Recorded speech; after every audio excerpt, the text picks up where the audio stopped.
Hey Ben, what's the Aztec Safety online e-learning website again? Yeah, that would be aztecsafety.com.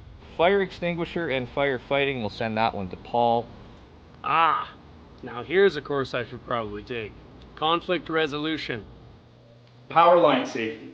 Yeah, I thought it might help me with my line calls.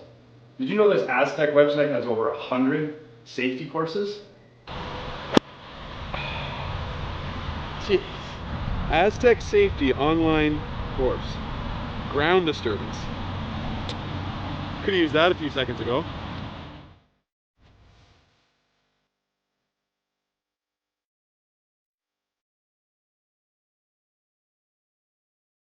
Welcome to the rockshop.net, the official store for the Grand Slam of curling. Whether you're looking for the best hats, stylish clothing, fun toys, or unique accessories, the Rock Shop has it all. Shop online anytime at therockshop.net for exclusive Grand Slam of curling gear, or come see us in person at your next event. Therockshop.net, where fans find their favorite curling gear. Hello, curling fans, and welcome to the Martensville Curling Club. It's the Aly Jenkins Memorial Mixed Doubles Spiel here on Curling Stadium and SSN. We have this matchup between Jill and Garret Springer from Regina and Chiaki Matsumura and Yasumasa Tanida from Japan. I'm Dave Schmel. I'm joined by Gord Coppathorne. Connor Sims is spinning the dials in the back. And Gord, we should have a good game here. Matsumura and Tanida are quite the good team, and the Springers are 2-1 thus far. Yeah, it's interesting to see. I would have thought the standings might be a little bit the other way around. A lot of times the import teams are higher, but hey, that's why it's a game and why you got to play them all. Absolutely, Gord. And of the 18 teams in this field, we have 7 of the top 18 teams in the world. That's always exciting.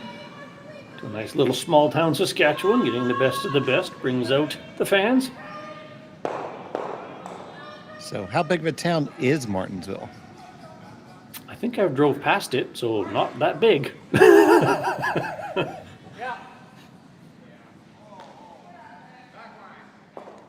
Wow, this is setting up pretty daunting already. Yeah, it is. Matsumura and Tanida with the hammer, throwing the yellow stones here. Springer and Springer taking good advantage of a tight guard. It'll be hard to play with that little red rock. Almost too good. It's going to be hard for them to play with it too. That's kind of the fun quirk of this game is you almost have to not overbury your own rock because it can be hard to use it. And you usually need to use your own somewhere near the end of the end. But still scary enough, so they're going to try to move it out of the dead middle.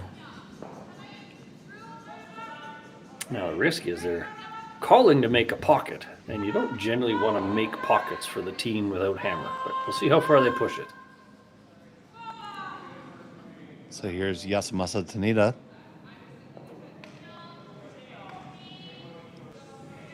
This team is from Nagano. I can't even Nagano? talk today. That's the one. I only know that from, what was it, the Olympics? Nagano? Yep, and Hokkaido. Nagano, that's what I want to say. I have not made it to Japan yet, on my list. Oh, a spectacular place, lots of natural beauty, especially on the island of Hokkaido, which is the northernmost of the main Japanese islands. So here's a nice gut check moment for you. Freeze would be the default call. Other Springer, was that Garret? He's clearly looking, hey, what can we smash? And you would definitely be able to get 2 yellows out, but you'd also lose your shooter, and that's often more detrimental than what you accomplish. So the freeze to me is the right call. Yeah, it's a lot safer for sure. Now, as I mentioned, the Springers are 2-1. They started with a loss to Vermeshlo and Durskin, and then a win over Kalk and McAlpine, and a win also over Nancy Martin and Steve Laycock. That's a pair of appreciable wins. Kalk and McAlpine are always a team you got to be cautious of. They throw everything at you for 8 ends, and Martin and Laycock certainly have a resume of success. to come down to tiebreakers. Team Martin Laycock is looking really good right now because Nancy's covered the pin quite a few times already. Certainly gives you a level of comfort when you know you're the top of the last stone draw. Now, there's been some draws since then, but they were looking pretty good. So now this freeze, you want to stay exactly on that side of the yellow. So that middle red is going nowhere, and it's shot. So this is at least 2 rocks to get it out. That was a very good freeze. And looking at the road for Matsumura and Tanida, they lost their first match against Nancy and Steve, and then took a loss against Remishlo and Dirksen, then got a win against the Finnish team of Immonen and Sipila earlier this morning. All right, this is going to be a angle changer. That's what I call these. You're not throwing it very hard. You're just looking to spread the rocks out a little bit and create a better chance on your next one. That middle red is too well protected, so they're effectively looking to push those yellow ones behind it a little farther out. Give you some wiggle room to smack it next time.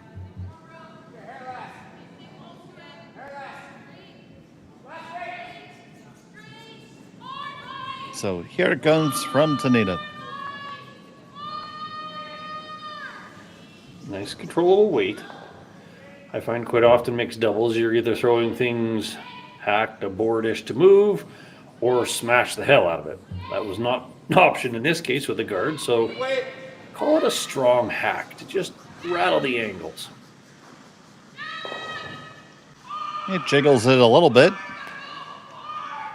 That's actually a pretty decent outcome, because if they were to hit that one again, the red would hit the back yellow, which would catch on the back red, and that other middle red would scoot out the side. So that's actually a pretty decent outcome, except for that one red would sit there like a sneaky little duck. And it almost looks like it's possible to hit it by running that one that's on the top 4 in too. Certainly potentials. So that gives them the enviable position of they can't guard everything against you right now. So they're currently looking at nose hit on that highest yellow. That one would disappear, and one of the back ones would disappear, and you'd probably get that red, yellow, red to be a less straight line. Because right now that yellow one's going nowhere. And just some confirmation from Martensville Curling Club manager James Gordon. Nancy and Steve have had a 6 of 8 LSD of 2.5 centimeters. That is by far the best. Horribly disappointed. What's wrong with perfect zeros? I wonder how many people could throw 8 straight zeros in different matches on different days. I can throw 8 straight zeros. They're just missed shots. All right, so we're looking to, once again, just kind of rearrange everything. Making a bigger pocket at the back would be a nice outcome.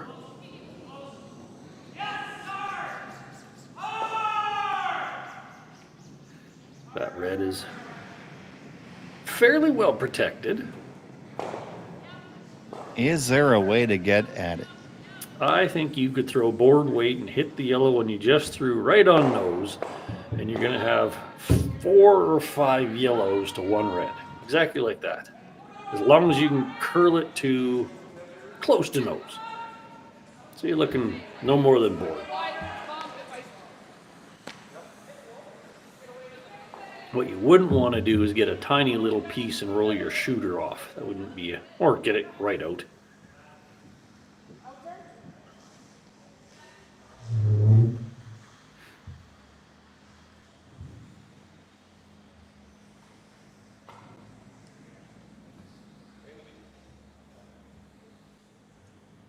Okay, this looks like throwing the middle one straight back. So would you call this more aggressive or conservative? I kind of feel like you could get to it board, but hey, if you're not sure, throw some weight at it. A little less thought and a lot more throttle.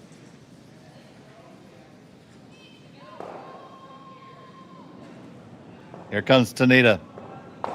So looking for just a tiny bit high side of nose. He's trying to hold the line there. He's going to get it onto the red first. Opens up, not the worst outcome, Gord. Well, it was also, unfortunately, the wrong way to miss it. If you miss the other way, at least you clear out the front. So you see they're still shot stone for the Springers. It's very close. You could actually hit like a quarter of that right red and spin both reds out. So Springer and Springer have to be really careful that they don't leave that just sitting there. Yeah, and that's for a gazillion. Or 4. Freezing the front one, you could corner freeze the front yellow to both protect that slash and kind of sit, well, that'd be 5th. A little nudge of it also wouldn't be terrible because you could push that red deeper onto the back yellow, as long as, again, you're hiding that double.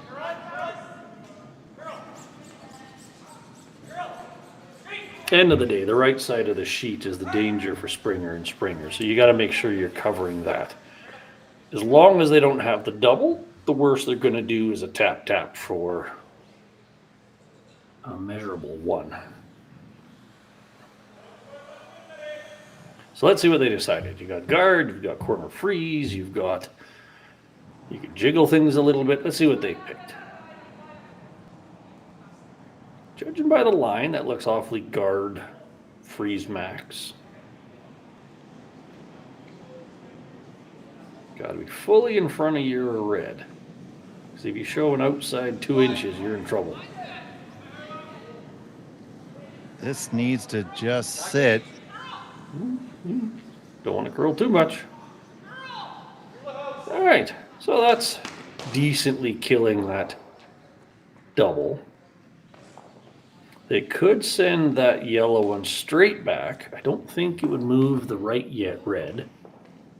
So you'd maybe get 1. That's that kind of measurable scenario. Yeah, send it straight back. You probably do get maybe 1. It nudges that red on the way by. The angles don't look great for it. Regardless, they're going to give this run back another try. Let's see if Tanida has it in her to basically straight back. Oh. All right, here we go. All right, Chiaki Matsumura. Final stone of the first end. Little inside out, more in the control to normal. Going straight on the car side. Needs it to come on over, and it will not. Nope. So that is going to be steal of at least one, possibly 2. Yeah, well, 1 for sure. They seem to think it's decisive, so that must be a steal of 2 for Springer. We'll be back in just a couple. Hey Ben, what's the Aztec Safety online e-learning website again? Yeah, that would be aztecsafety.com. Fire extinguisher and firefighting, we'll send that one to Paul. Ah, now here's a course I should probably take. Conflict resolution. Power line safety. Yeah, I thought it might help me with my line calls. Did you know this Aztec website has over 100 safety courses? Jeez. Aztec Safety online course. Ground disturbance. Could have used that a few seconds ago.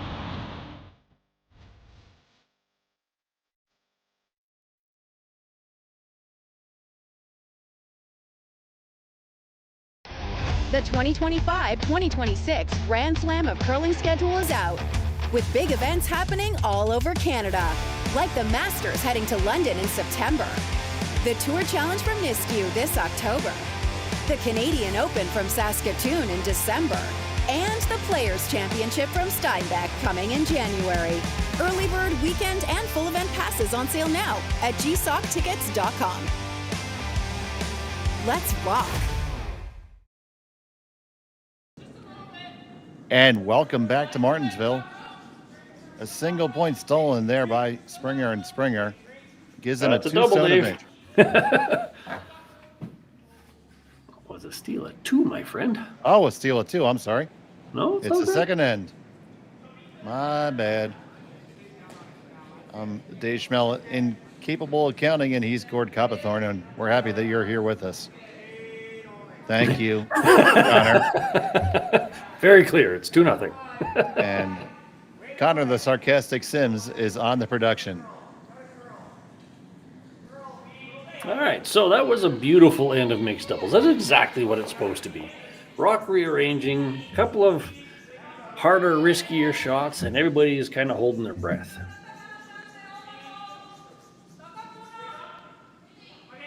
This end was already shaping up to be round 2 of the same game of slaps. 2 beautiful draws down the middle. Game of slaps, that's a new one for me. Taking your turn, smacking each other in the back of the hand. My turn, my turn, my turn, my turn. I always find mixed doubles is such a game of subtle angle changes to really see who's going to blink first. And then suddenly an angle pops out in your favor and you take your shot at the big score. And that's why we see so many games where you think a team's out of it, and all of a sudden you say, whoa, there was 4. You definitely see more 6-enders, which is the perfect score in mixed doubles, than you do 8-enders and 4-man. I mean, so much so that you generally don't even stop to take a picture of it. This is not wrong. As a coach, I've been in participant of 2, and I didn't take a picture of either, so I'll roll with you on that. That's fair. All right, so, whoa. Just a little bit too far. That's going to slide on back. And that also put that yellow into a happier angle on the red. That back yellow is not going anywhere at the moment. So Tanida is kind of saying on the inside of the yellow, but that's actually a dangerous idea. That gives them a way to kick out both yellows without touching any of the reds. Considering they have hammer, I could even see something like back 8 on that red. Nudge it over a little and spill your yellow towards the other one. This is a way to sit 2, but you're giving an opportunity to the springers that you probably don't need to.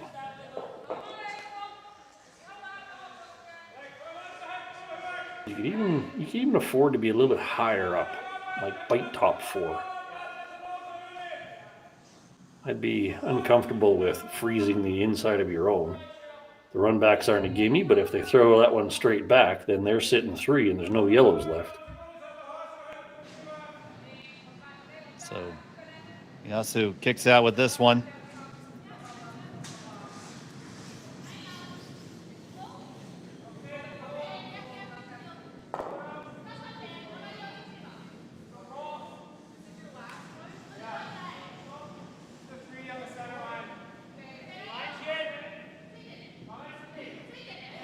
Well, they seem to be happy with the line. And now we're just going to hold it straight just the last couple licks. Well, that's what they asked for. In the world of angles, I'm not sure I'd love it. Freezing it down onto the red one saves them a bit. But you can even see here, the springers are thinking, how do we make an action on this front yellow in any manner to kick the other yellow out? Looks like they're going to come right down onto it. Yeah, you could certainly do this with just, heavy draw to push them around a bit. You'd be perfectly happy kicking the second yellow just half out with a 4-foot, and it's a catcher for things. The interesting thing is the team that's trying to steal wants all the rocks tight to the 4-foot, and the team that's trying to score with last rock having hammer generally wants them spread out farther. It tends to work better for you. So Garrett's going to make a mound visit here.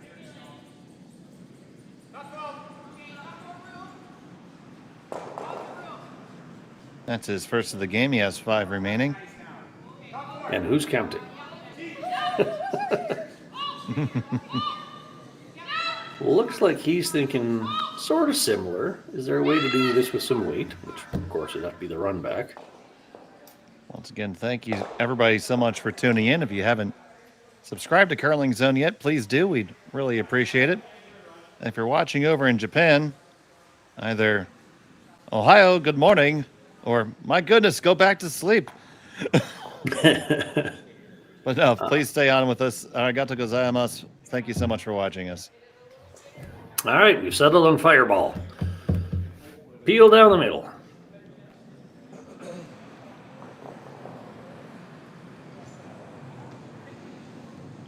Fireball is on the way. It needs to curl up just a touch. Ooh. It's going to run past everything. Half an inch from excellent. And it goes right into the corner.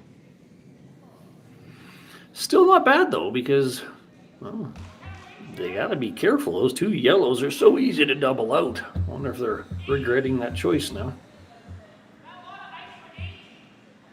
You got to throw a perfect guard, or you need to change those angles. It's my credo, no regrets.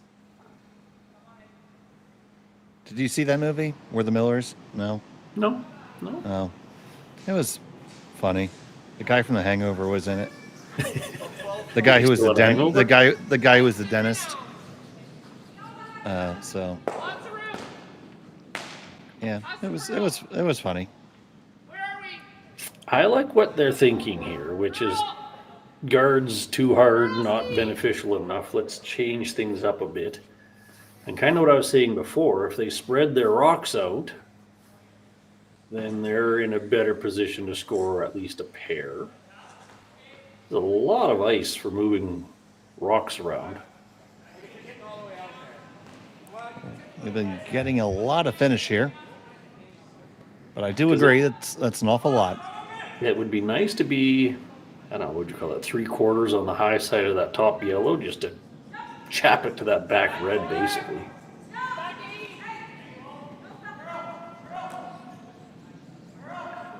Another little fascinating aspect. Neither of them has the sweeper at the home end with them. You don't need to have somebody in the house holding the broom, but each team has their preferences. Well, it is a sure thing that line calling is better from the house. Correct. All right, they settled on guard after all that. That's a well thrown guard at that. Absolutely brilliant. Springer squared is probably going to do the same thing because the benefit is really high. The only difference, of course, is it's now a yellow rock instead of a red one.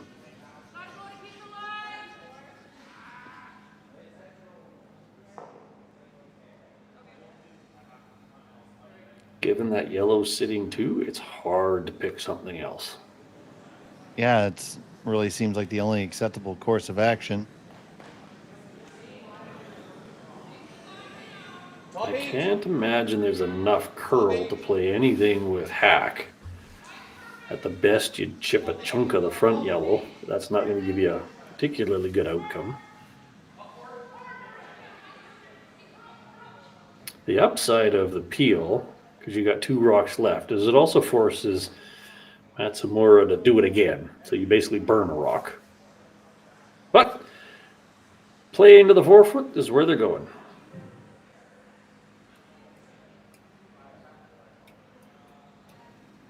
So this side here, you would basically do yellow into the yellow and push it to the back 4-ish 8. And hopefully you don't roll off. You could do it the other side and push the yellow over by your other red. Also an option. So the stone on the way from Garret Springer.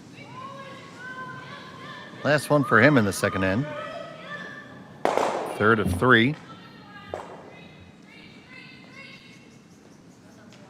Sweep for some weight. They like the line. Gonna be really close to the guard. Do you squeak by? Woo. No, you just chip off. Now think stay it was a awake and little stay late. with it. Stay with it. Oh boy, is there a triple on the Reds back now? I don't know. Well, in the world of good and bad misses, that wasn't a good one. So that would go in that bad bucket. The bucket of bad, file it there. Oh, they got by, even frozen to the front when you had something to work with. They were still sitting to, but you had something to work with. That's bad news. I like what their brain is at with freezing onto their yellow one. It's kind of a setup shot, but still leaves the Springer smash to bail out. The triple, you got to get that, what did you call it, about 3/4, so your shooter's going to roll pretty far. To do the triple, you probably lose your shooter.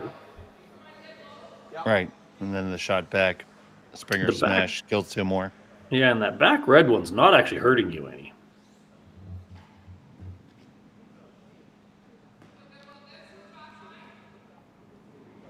So definitely some consideration here. I wouldn't be against moving the red one. You don't need to hit it hard. You could freeze your own on the right side, kind of get into the three together. And then that triple looks really juicy on your last one. Just through. Pretty much put your yellow somewhere in front of all that and you're likely in good shape. There you go. That's, they'll call him the best color commentator on Curling Zone for nothing, folks. You've got a target of about 4 feet wide and a foot deep. Throw it in there somewhere. We have 3 other games going on right now. We'll give you score updates as they come in, but we do have Martin Laycock versus Kalkin McAlpine. The Langs against Dahmen and Van Amsterdam. Yep, the other one. And it's Remeshlo and Dirksen versus Immonen and Sipila. Well, I like this. You want to be high side on your own. Even a tiny little tap wouldn't hurt you.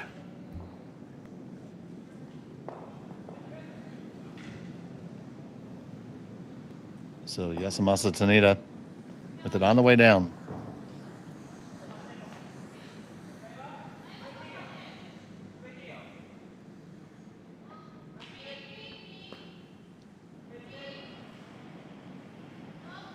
Like Just looking to lock on in.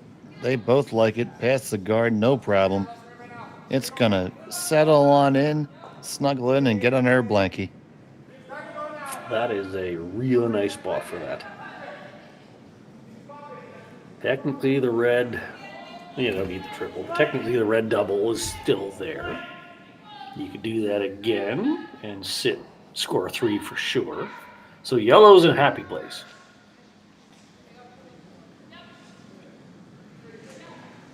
If I'm red, I'm wondering what I can freeze to and only give up 2. Freeze to the one in the back, maybe? Except for you hit the yellows in any way and that red one naturally pops off. Right.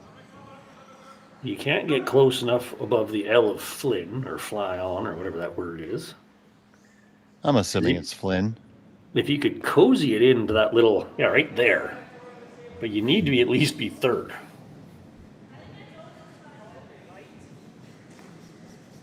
Could you throw back 8 on that front yellow and spin it out to the edge somewhere? Could you be, I don't know, a little less cozy and move that stone like they're indicating? That's what I'm debating is do you kind of bounce off your own or do you bounce off the front one?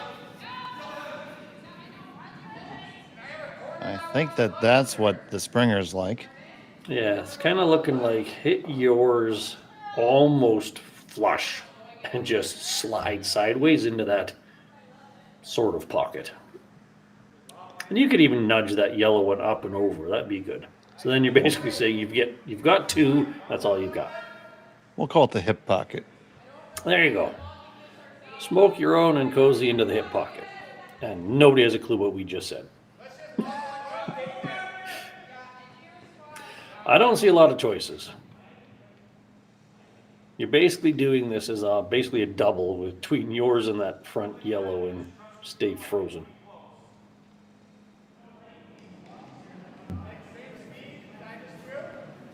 So tough shot here for Jill Springer. They're in a bit of a pickle here in the second. Her last. Plenty of weight.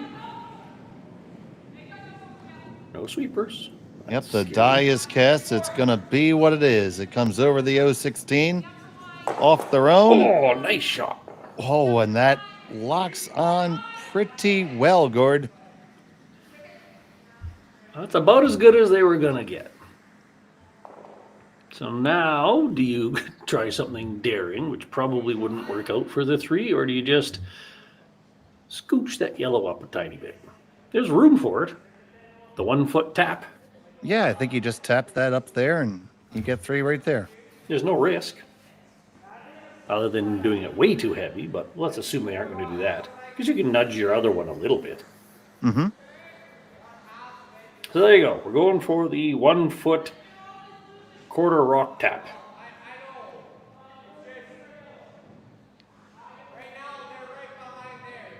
This was a beautiful example of how a run back can be a savior or a horrible thing.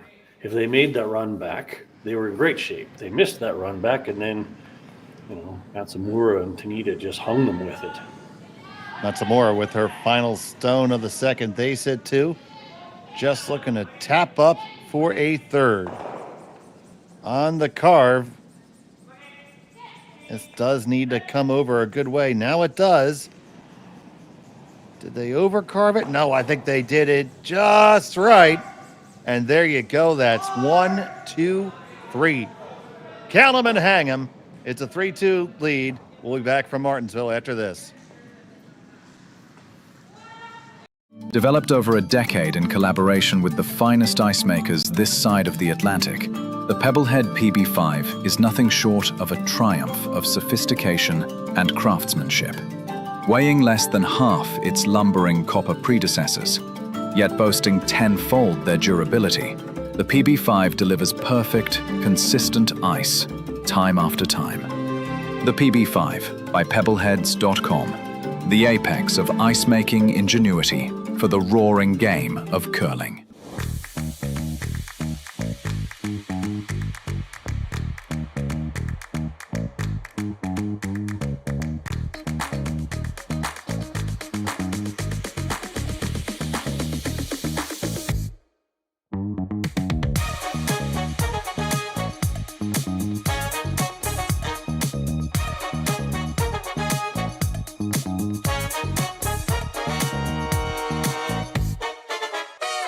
For over 20 years, the Sandra Schmirler Foundation has granted more than $9 million to hospitals across Canada for life-saving equipment for premature and critically ill babies. In the past 4 years alone, $4 million has been granted thanks to the curling community's incredible generosity.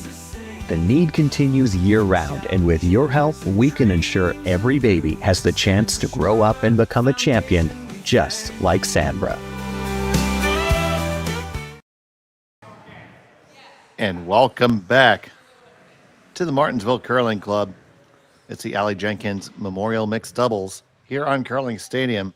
It was a big 3 for Matsumura and Tanida, and it was because of this shot, Gord. This was exactly as they scripted it. You needed the right weight, and you had about half a rock to hit. Whisker heavy, but that was the safe side. Nice manage. They got up and followed the rock.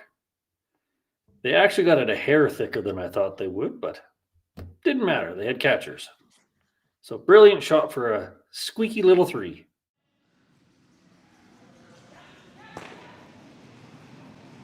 So here we are coming back. The Springers have the hammer. That first opening draw by Chiaki did not exactly get to the face there. And the follow-up by Jill did not exactly get deep enough in the house. Ooh, that's a double haunt shot.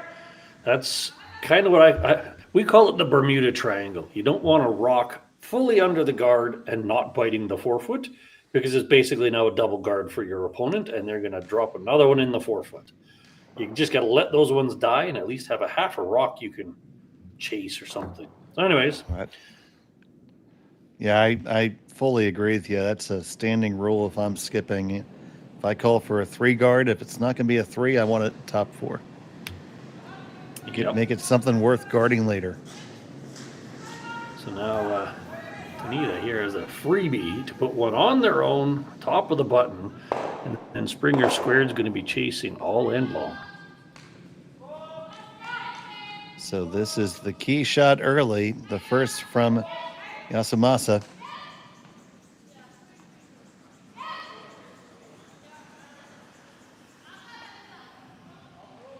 He might have given it back. And that is gonna chunk off of that. Now, Blink. not horrible for them, because that's not aimed at the forefoot. And they're sitting on almost the pin. So they got away with a mistake, but it wasn't ideal by any means. And we assure you that it is actually the Springer's turn. It's just that one camera's frozen. There we go. There's Garret ready to go. All right, so now they're looking to freeze on the inside of this, and that's going to set them up good for a 2. Capitalize on the... Oops.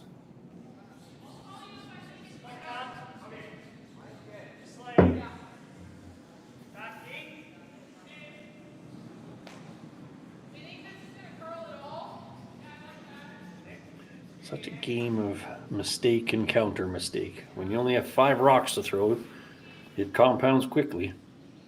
There's a good wide shot at the beautiful facility here in Martensville. Nice 4-sheeter. Springer gets this one past the guard. Now trying to carve it in with the last few strokes. And that's going to be right there on the corner and on the pin. Yes, excellent, excellent. Now we're back into the trading taps and jiggles. Yeah, I like the out. There's enough curl here. You can get to nose. If you could push that back 2 feet, that's a pretty good spot to be. We should get Jello to sponsor it so it could jiggle. Wiggle and jiggle. Mm-hmm.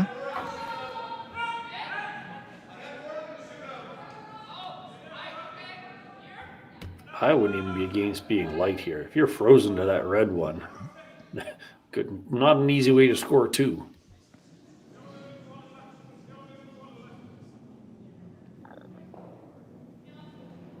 So, Tanida.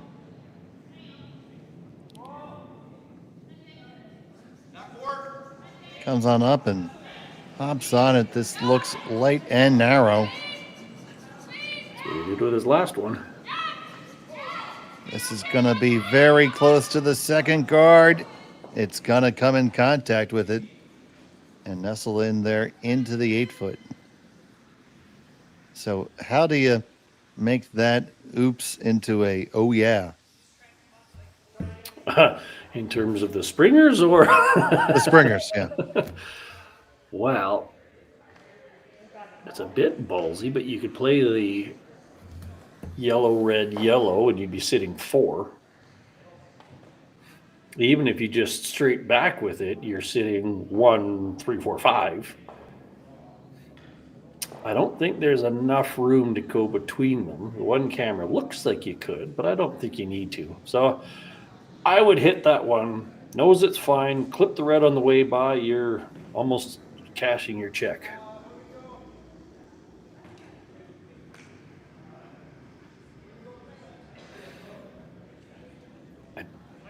Not sure I'm in love with the weight they're looking to play.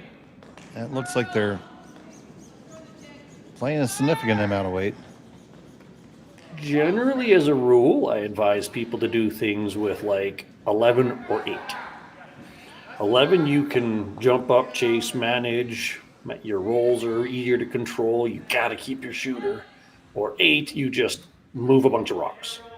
This seems more like a 10, 11 kind of shot. Even if the yellow only scooted to the back 12, you're still in a good place. Anyways, they chose a little more than that.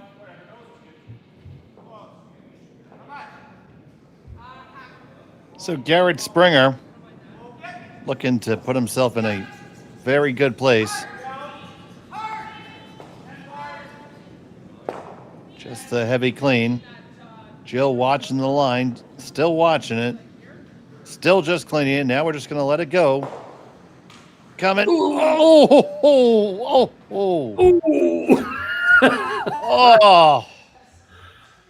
Missed it by the hair of a chin by a peach fuzz.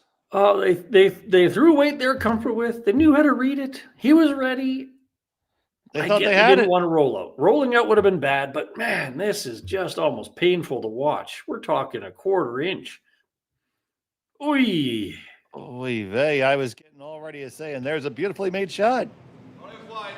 Still good. You're sitting. Oh, it's still good. But that's not bad. You had the taste of the candy and you got a carrot stick. Oh well. Moving on. This is celery. Celery's worse. Well, that's why it wasn't bad. It was a carrot. You still got a carrot. You didn't get, a lump of coal. Anyways, okay. Focusing. This looks like they're scooting through that port, which is not a big port, but if you get through and nudge the red, that's a good shot.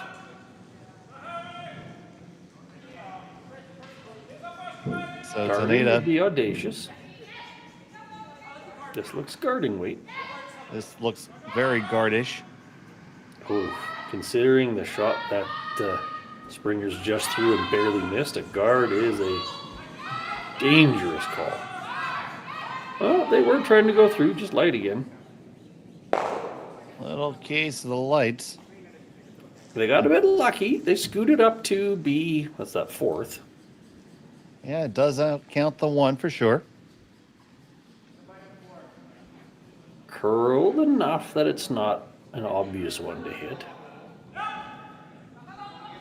I'm picturing that. Yep, just bump, bump, bump. Just off edge for room. I'm thinking like hack. They're clearly thinking more. I like hack here because even if you kind of miss it, good things come out of it. You can rub off the back of the yellow. You can just jiggle things around. I would be remiss to see anything more than good board might scare me. As long as you rub it the right way. That's more ice, so they're definitely throwing less weight. Yeah, board adjacent. I just find a lot of cases people get so fixated on taking the opponent's rock out when that's not the necessary outcome. It just needs to get to the 8-foot. But anyways, it's a comfort shot. Pick the weight you're comfortable throwing. So Garret Springer.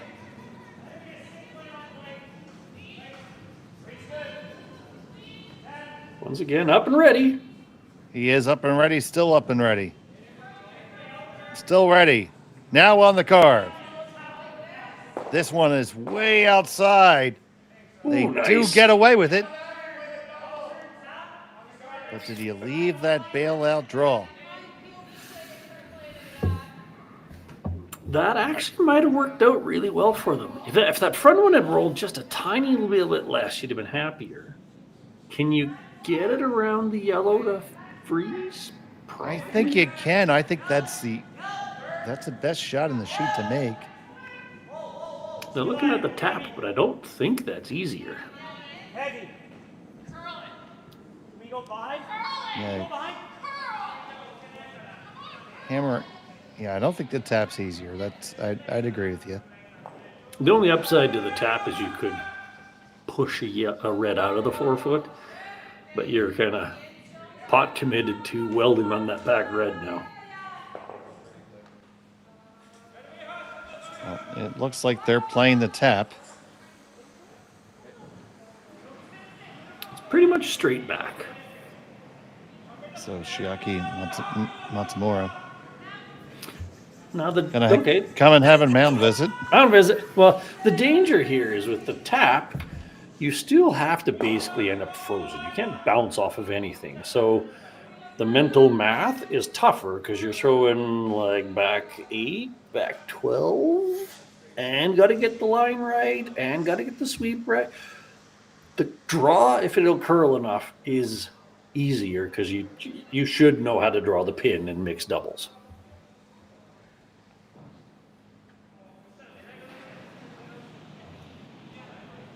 Even if you ended up just a full rock in the 4 foot,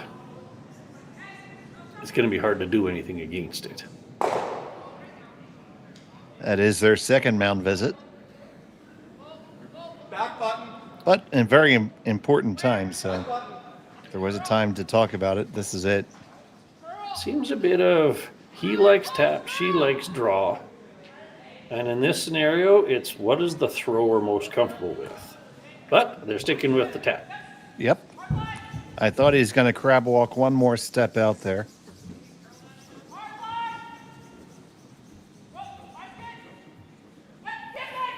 You had to be a curler to have that move in your repertoire.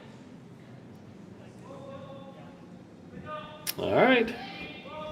So here we go. They're looking. 6 foot tap. Yep, they're looking for the tap. They had to tap it right to the button, on it, hard for the line. Now we're off. We like it. Back and forth. It's really close to good. Promote it up. Got to get past it. Doesn't come far enough. That's not bad. They lie second. That was nice. Now, Is the yellow red aimed at it? I think it just might be. And you got the drag working with you. You'd be hitting the right side. A lot of room there to drag, I think. I'd be trying it. How can you not try that? Oh, anytime it's something like that for a gazillion, absolutely. Now, you don't want to overhit it because you'll take away some of the drag. You also want a little bit curl to work with you. But yeah, hit about a half of that front yellow. The drag will pull the red to the, as we're looking at it, right. And you should get at least a half of the yellow one. So this is a huge shot and a huge opportunity. Yeah, this is back to the candy bucket. This is a shot you want to try every day. Sit in one, chance for 4. She's going to dig all the way down to the bottom, find that good stuff the neighbor was hoping the kids wouldn't get.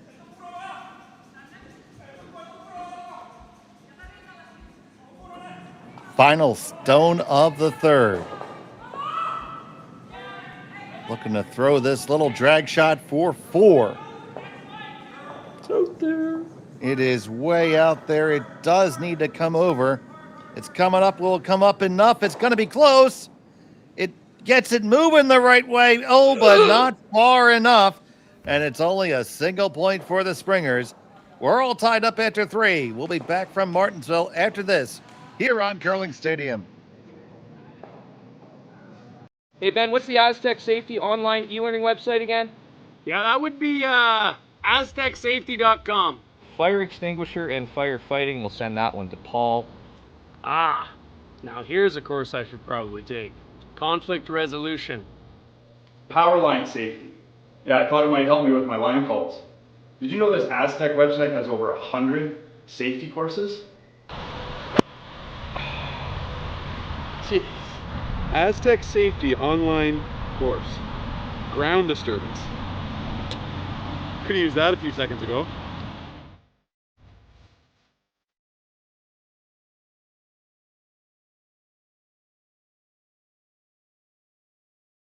Developed over a decade in collaboration with the finest ice makers this side of the Atlantic, the Pebblehead PB5 is nothing short of a triumph of sophistication and craftsmanship. Weighing less than half its lumbering copper predecessors, yet boasting tenfold their durability, the PB5 delivers perfect, consistent ice, time after time. The PB5 by pebbleheads.com, the apex of ice-making ingenuity for the roaring game of curling. Welcome back to Martensville. It was a really close effort there by the Springers to try to score a big end up in a single point. Oh, it's so... You got 2 big misses out of Tanida with those late draws, and you only got a 1. It's kind of... How do you not feel a bit disappointed? Absolutely. I don't know if Connor has that one in the replay can, but love to take another look at that attempt. Oh, and how much are they not kicking their ankles for missing that? I guess you call it run back on Garrett's. Oh yeah, I mean that was a key opportunity there. Here's another look at it, Gord. So she comes out, has plenty of weight, but she looks like she floated it a hair. So they had to wait, and they had to wait. And then, okay, we're going to try to get some curl into it, but you still need to get into the break. And it sure tried, but they needed a decent chunk more of that. It was certainly there, but just not quite enough weight. So that first draw comes to the top 4. And now Matsumura with her stone. These are always kind of sneaky when there's one sitting at the top 4 like that. Do you corner freeze that one? You try to scooch past it and corner freeze your back one. There's opportunities in both setups. Oh, there you go. Chunk it over. That's all fine too. There's that whole spread the rocks around. That's usually much more advantageous for the scoring team. It's nice that they have enough curl here that they can play that kind of shot. Yeah, it's been good ice conditions thus far this weekend for sure.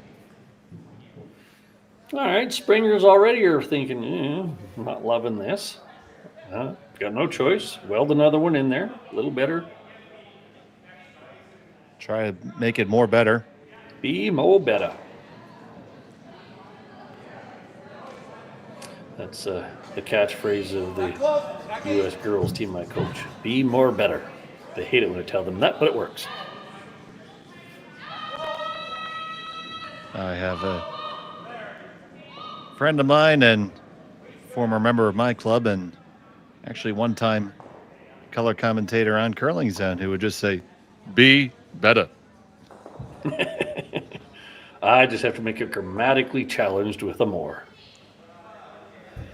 Speaking of which, don't you wish that was 2 feet more? That your other red was a valuable shot? Because it was too heavy for a freeze and too light to keep your other red relevant. The dreaded in between. Man, if Matsumura and Tanida keep just spreading those rocks around, they might have a shot for 3 or 4 just all of a sudden appear out of nowhere. Almost feels like a power play when they spread out like this.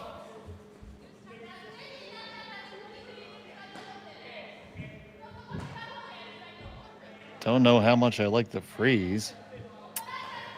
The upside to the freeze is it's kind of a setup to bring those other yellows into play. The downside is it's giving the Springer squareds more freeze opportunity. So I think I would be moving that red one. Even if you kiss that yellow, it's not going to hurt you. Put those 2 reds near each other. This looked like ice to move it just a skosh. Already on the carve. This is a little more weight, I think, than they bargained for. It's got to get up there. And get up there it will. Where it's going to hang to. It's going to hang 10. A hair thicker, but that's still decent. Yep, right there, the outside edge, at the edge of the 10-foot circle. Boy, Springers are switching gears into defense. I think you have to, Gord. Well, you are sitting 3rd, so you could freeze the back one again. Hit and roll's fine. You could even get a double on the back ones. That would be good. Yeah, this is one of those gut checks because you could put a red in that red-yellow clunk in the back there, and it's not going to go anywhere. Fair. Do we care about the shooter? It's probably never coming into play with yeah, but So here's Garret. He hops up on his stone right away. It's like a 9 or firm. Skid it just a little bit in the beginning, it looks like. Now he's more happy with it. Too thin would be the danger here. Getting the 1 and the 2, a nice downweight double, and a beautiful roll. Great shot by Garret Springer. So here you go. The defense is what it is. They're going for the double, the roll or the double, preferably both. And he pretty much nails them both. Good teamwork on the line call. Again, too thin would have been the danger. So bang, bang, 2 in the corner. Rolled just about a half rock too far, but really quite a decent shot there. Does he get to get a piece of candy for that? Better than a carrot stick.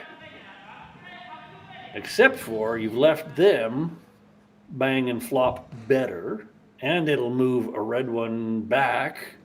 So they'll be sitting 1 and 3, both under the guard. That's the only downside of having rolled a little too far. So the stone on the way from Tanida.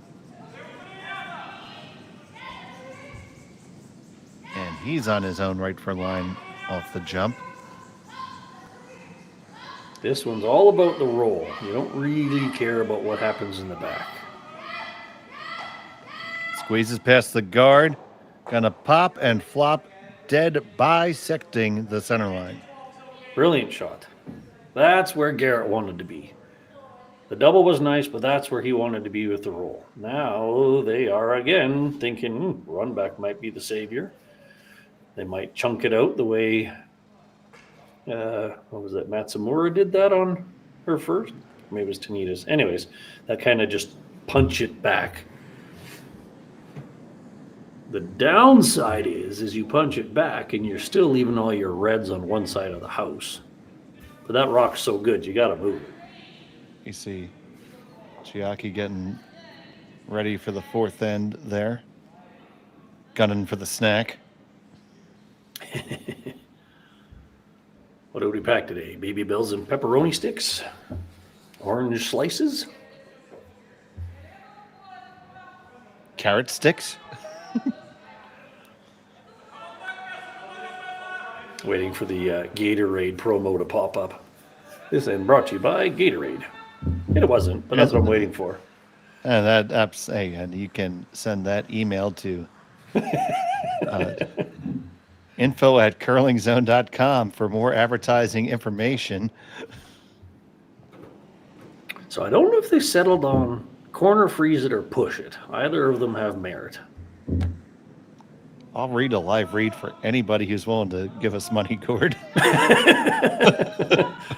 We'll even persuade them with a few teaser calls.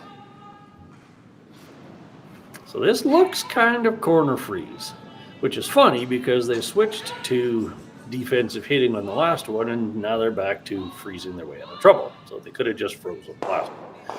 Won't go there. This is...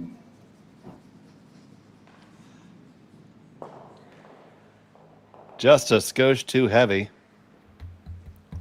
But not terrible. No. They left yellow sitting 1, but that was pretty much going to be there no matter. Can't get to the inside of the red with any kind of weight, so it's hard to move it. Well, yeah, I mean, you could move it out of the scoring area probably from the intern side if you decide to get really up close and personal with the guard. Mm-hmm. If I'm yellow, I'm thinking, how do I leave myself the draw for 2? How do I give them something they have to deal with, and I'm hopefully going to have the draw left? I'm not sure I'd do it now, because you might leave a double, but there's also a lot of catchers, so I get that. Corner freezing the red one cuts your own draw off, so then you'd have to go with the out turn. So, yeah, freezing your own, it's got potential. Yeah, it doesn't seem like a bad choice. Even maybe a bit on the high side so that if they hit it, it would push into that back red. That would be...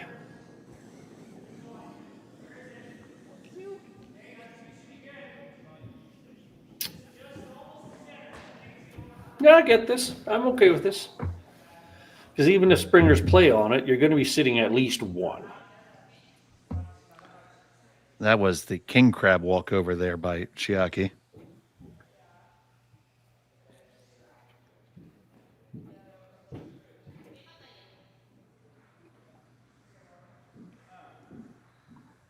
All right, freeze your own. Springers will be baited into hitting something.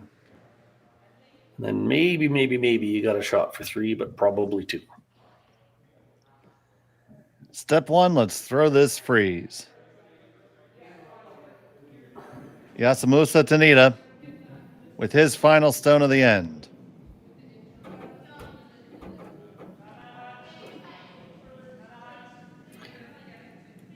Still, yeah, nose-ish. Somewhere nose-ish. Freeze them up. On this hard for the line, it's curling hard. They Uh-oh. are going to just get past the guard. It's a lot of weight, though. They still lie, too. That was a bit toasty. I'm not. You Can you ever hit the living daylights out of them and make it all fly? I'm picturing a triple all day. If you hit kind of a third of the rock on the right, catches the back yellow, goes over top the red, that yellow goes back off the other one. Not sure. Not sure you can get past that guard because you really got to get to. Well, no, it's because you got to get a third. That's right. Daring. Worst case scenario is you give them a chance for 2 because that back yellow one with weight should bounce out past those 2 reds. Yeah, the only thing you can't do is wreck, and you can't flash. Yeah. Now you could hit this front red one, take out 1 yellow, and that's if you might get you might be able to get a cutesy little spin up and lie shot.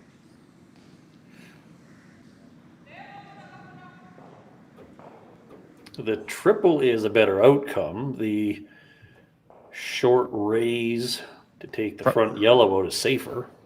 Probably easier too. Yeah. And then your shooter would be buried high on the center line, cutting off the draw.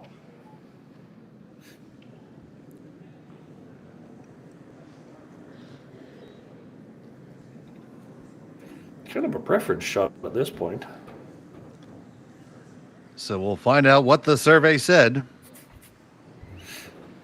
I'm curious with the triple if the back, like the middle yellow, just kind of stuffs. Because if it does, that wouldn't be good. I do kind of think it sticks, but yeah, and then they got to draw for 2, which is pretty much the same outcome as the slash on the front one, a shot of some sort for 2.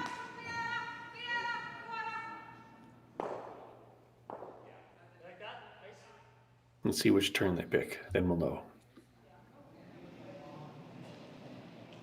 Kind of looks like they're going to play the out turn, so I'm picturing red into the yellow. Leave it on the center line. So here we go. Jill Springer with her final rock of end number 4.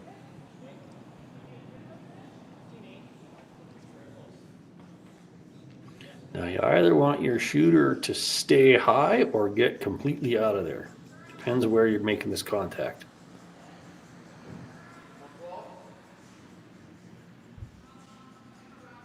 This is turning nicely. Needs to come up just a skosh more. It does spin up, and that's a pretty good angle. They are shot stone right now. But is that little crotch shot there? Mm-hmm. Mm-hmm. Yeah, I wouldn't have been playing that to be shot rock. I'm actually wondering if there's enough curl to get to the red one with back 8. That's what I'm thinking. That's got to over curl quite, but that's a high guard. Well, reasonably high. Safe shot is yes, come off your own and kick that red one sideways. But I don't know if this was I don't know. If I was a little daring, I might try to just push that red one 2 feet, and then you get 3. I'm pretty sure that's what they're doing.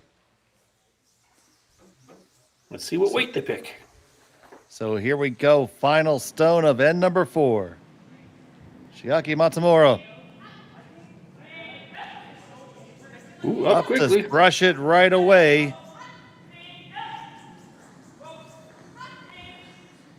Looks like they're just looking to play off their own. Nope, they're past the guard. Can they get to the red? Can they get to it? They get to it, and they're going to get two. So, nice shot. Great outcome. They take a 2-stone lead after 4. The Springers will have the hammer in 5 when we come back from Martensville after this. For over 20 years, the Sandra Schmirler Foundation has granted more than $9 million to hospitals across Canada for life-saving equipment for premature and critically ill babies. In the past 4 years alone, $4 million has been granted thanks to the curling community's incredible generosity.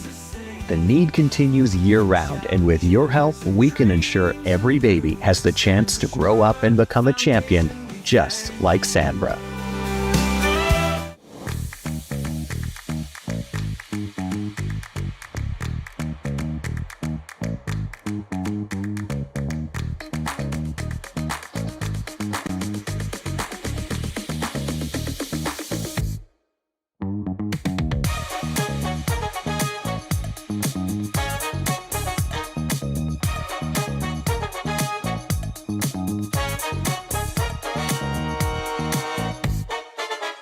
Welcome to the RockShop.net, the official store for the Grand Slam of curling.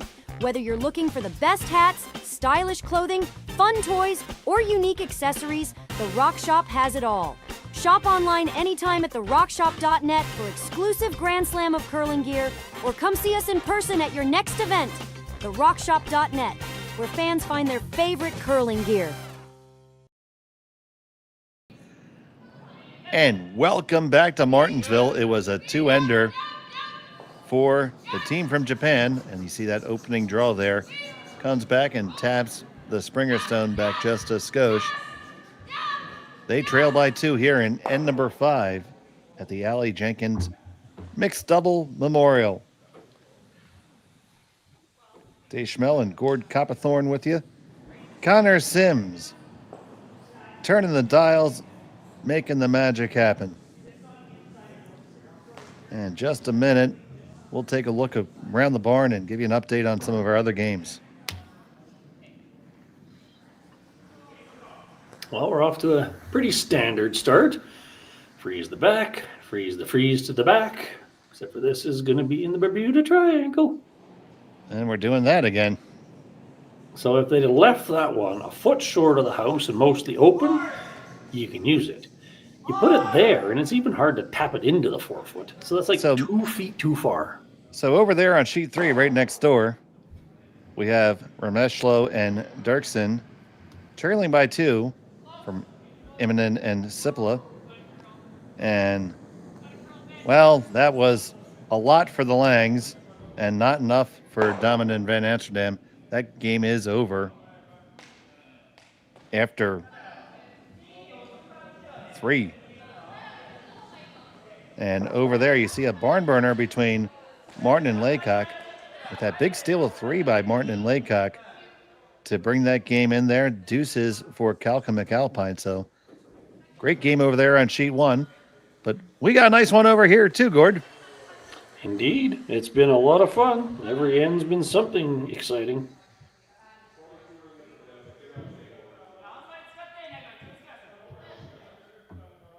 All right, so they got a freebie. Springer and Springer gave them that quasi double guard. So now again, let's try to put this on our own in the button. He puts on his welding helmet, gets out the torch. Maybe a little bit of Gorilla Glue.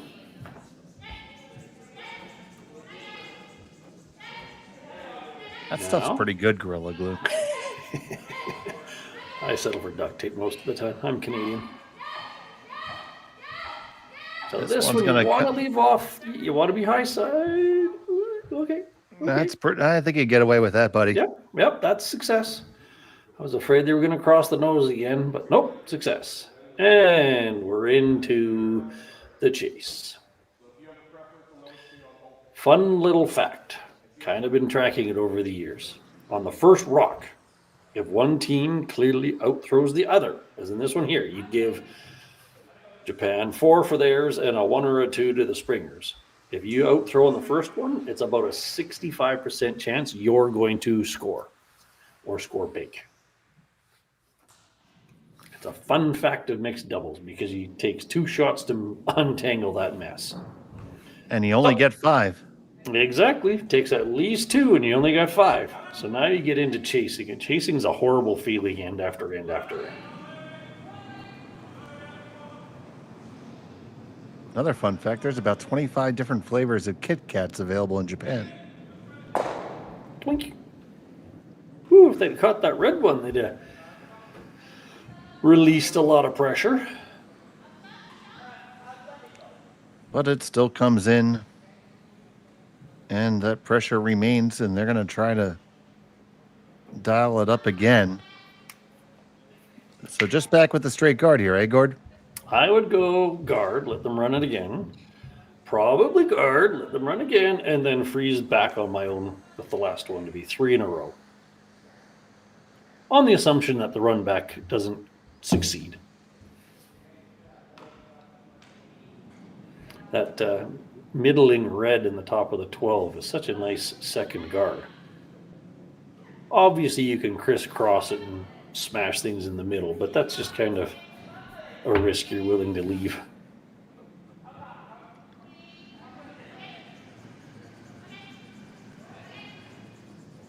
I question if Springer Squared is willing to say, let's just start playing in the 4-foot. Now, this is a bit tighter than I was expecting them to throw. I think they might take one more whack at this, because if you catch it, run over the top, it might be able to run your own red in there too. Do a lot of shifting and shafting and jiggling and jostling. As long as you don't get high on it and just go ba-bang. So yeah, you got to be over the red one, even if you just straight peel. You'd be really disappointed with yourself if you put this almost straight back into that red.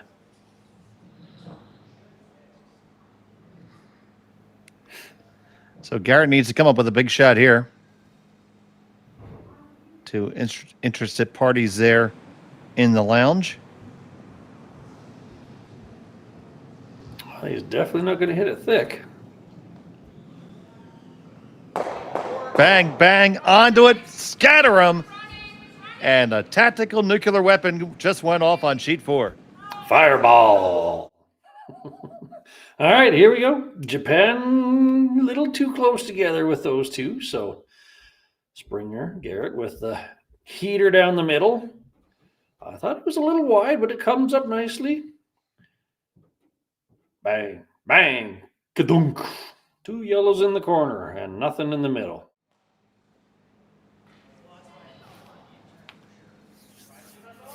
And back to square one. We might get an opportunity for an elusive blanked end. Well, you don't want to do that in doubles, though, do you? No, but it still happens from time to time, and it's entertaining. So now, Japan's probably saying, let's just force them one. This is no longer even remotely a stealable situation. Just play the big split. You might get tempted into the guard, but then they're just possibly going to freeze your own, and now they're using your guard. So, yep. Split the house, force one. That's where my brain's at. And to your point, a blanked end is a bad thing because they would switch hammers. So Springers have no interest in a blank. It's a fun rule of mixed doubles that sometimes wish would make its way to other levels of the game, but yes. Then I think after this, we might see Matsumura and Tanida engage the power play. It's the right time of the game. 6th end is typically where you see one of them played.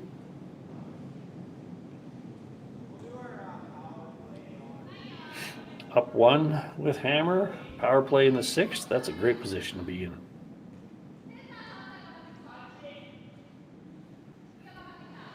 So just looking to put a lot of green between these. Looking a little greasy here. It's got to stop. It's going to settle. So you just try to play the freeze here, right?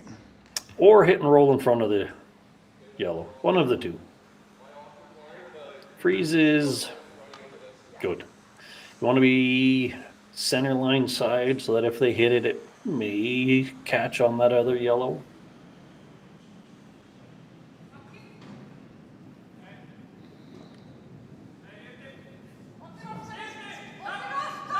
I don't know how lively these rocks are, but it's hard to throw a freeze that can't be doubled out. So that's why you think of that yellow one might come into play.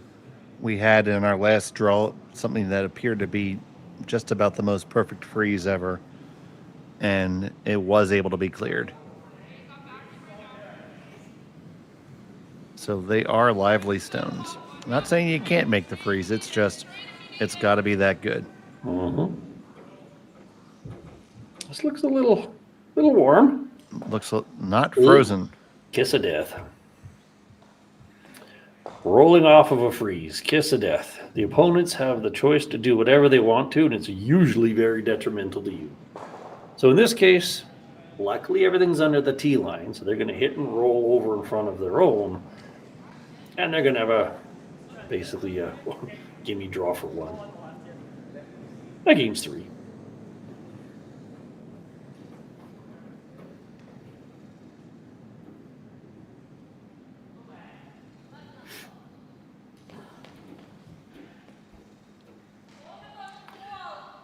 All right, yeah, hit and roll anywhere to anywhere. Heck, you could even roll out and it really wouldn't change the outcome. See rock, hit rock. Springers have one rock left and they don't want to blank.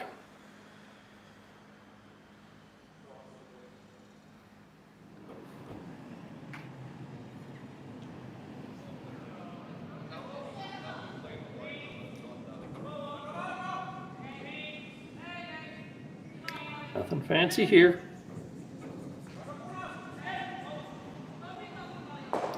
Plunk. She saw it. She hit it. I don't think you are. They were kind of thinking, hey, it'd be nice to roll in front of our own, but again, everything's in front of the T line, so they were going to have the choice of draw or hit no matter what you did. You almost wanted to goad them into the hit for a potential oops.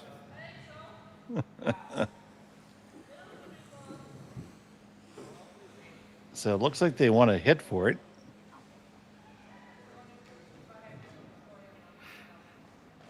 No, relatively safe. You'll almost always hear someone go, oh, if you can't make the draw, you shouldn't be skipping. And I don't disagree with that. But at the same time, you got to pick whichever one's your comfort. And, you know, Jill's thrown quite a few hits in the last few ends. So to be fair, draw is not exactly a gimme at this point. Yeah, and the average age of the person that says that the curling club is deceased.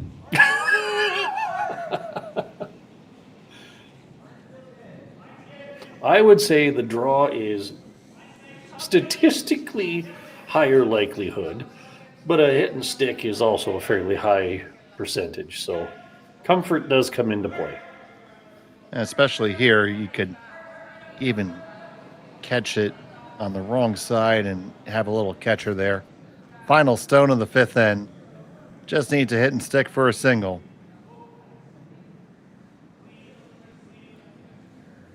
Coming up. Looks just fine. Gonna use the catcher. There it is. 1 point on the board for red. It's 5-4 after 5. We'll be back from Martensville here on Curling Stadium. Hey Ben, what's the Aztec Safety online e-learning website again? Yeah, that would be aztecsafety.com. Fire extinguisher and firefighting, we'll send that one to Paul. Ah, now here's a course I should probably take. Conflict resolution.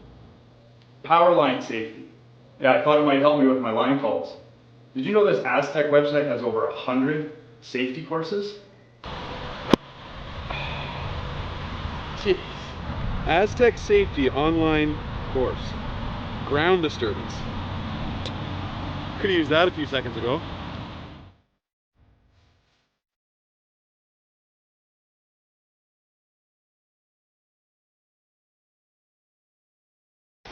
The 2025-2026 Grand Slam of Curling schedule is out. with big events happening all over Canada, like the Masters heading to London in September, the Tour Challenge from Nisku this October, the Canadian Open from Saskatchewan in December, and the Players' Championship from Steinbach coming in January. Early bird weekend and full event passes on sale now at gsoctickets.com. Let's rock.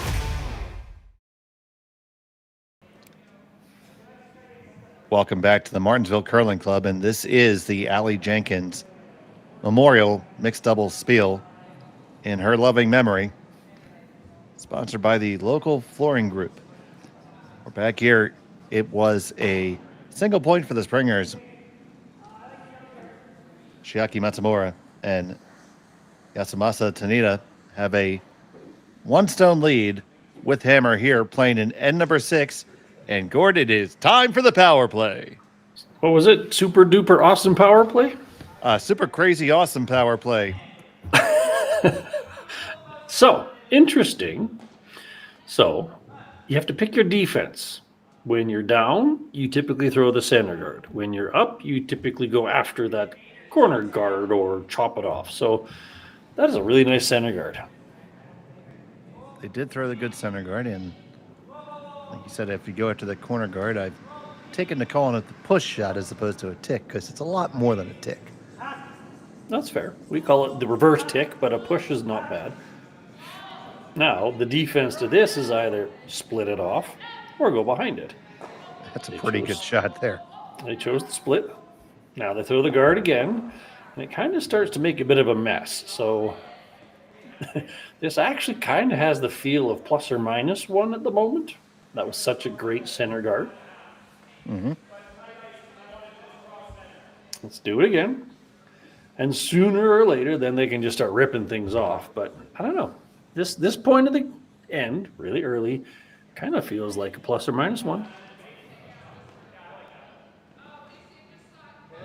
And I definitely would say the Springers would be happy with forcing one. Yeah, we have a coach at our club, Wayne Anderson. He, just like you're evaluating the mixed doubles game, he does it for the 4-player game after the second throw. He says he can usually predict the score at that point, just based on the +/-. This is going to be a fine guard out of Springer. If it comes in a skosh heavy. Not a bad spot. Yeah, you think so? Yeah, that's an oops. Okay. Because any kind of a hit puts another yellow in the house. Doesn't give you any opportunity to play behind anything. Yeah, that's. I'd have been happy with 2 feet over the hog line over that. Okay, we'll give him a carrot. I was going to say that's a bad bucket shot. Even if they could have got it underneath the other red, maybe you could have coaxed some work out of it. But no, that's them hitting and rolling, adding to their pile of yellows and proving me wrong on the +or-1. Oh, well, we can't do that.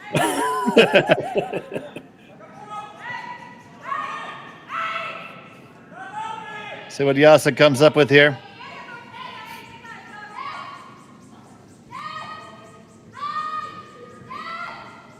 Looking to roll anything out of the middle. You don't want clutter in the middle.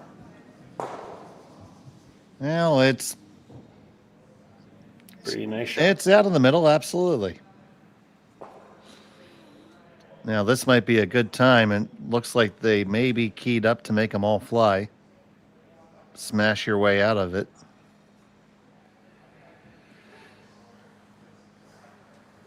Yeah. It's close to going, I'll tell you that much. Yeah, you probably could get them all spinning and moving, and your shooter would roll possibly under the other one. This just sounds like a grip it and rip it shot, honestly. Fireball.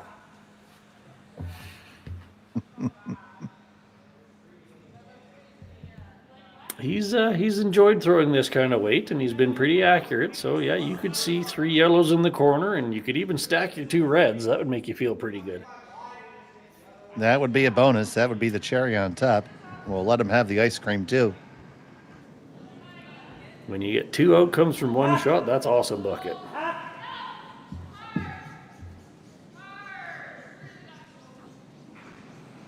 So Garret Springer lets it fly. It's going to be what it's going to be. Let's see. Ooh, 1, thin. 2. Oh, just over the top. You only get the double. Too thin, too thin. So close, Gord. It was. He pulls. He lets it fly. You wish you'd have had a sweeper. Like, you really just need to milk it a little bit. But all said, you got rid of 2. Oh, you would have loved to get a roll too, but ooh, bang, bang, squeaky, squeaky. Yeah, just a hair more curl, and you were getting a lot of good outcomes. But still, 2 yellows in the corner. That is a good outcome, and they're lining up this long guy here. It's interesting. My gut feeling would have been just to play hit and roll under that red corner.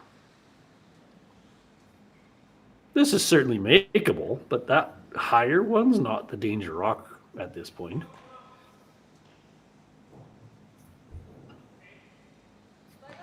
And after she does the hokey pokey around it, lining up the angle. And flaps her hands. That's what like it's the chicken all dance. about. All right.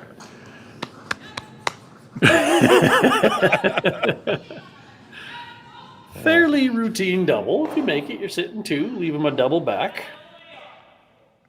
I think I would take a little tiny risk here and play the hit and roll under the corner. This just kind of smells like being forced. So Tanida trying to hold it out there. It's going to be really close. Looks a little too thin. Yes, it is. And it slides under. That was kind of the risk because we weren't even sure if red was shot or not. If red is shot, now you just kind of split the house or whatever, and you're doing that same kind of force back. You could draw under everything. You could split the house. I think they do believe that they're shot.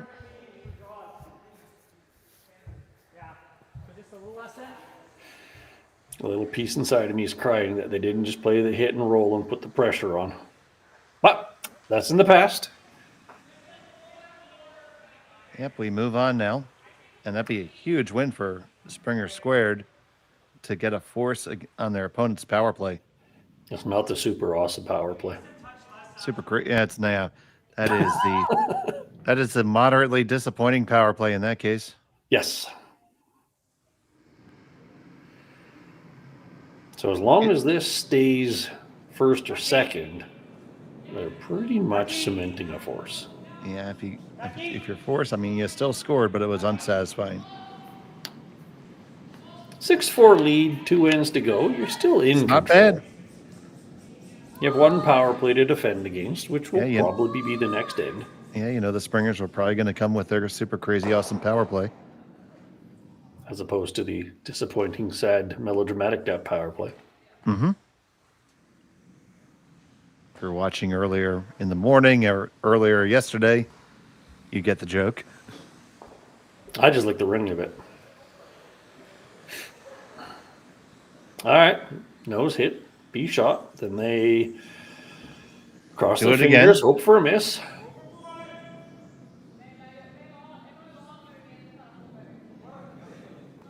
You have to be shot here. That's kind of the point.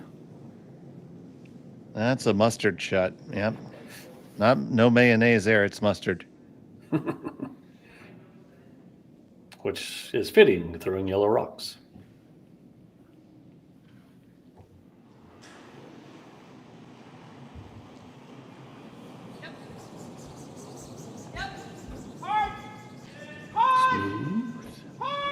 Nice release there from Tanida.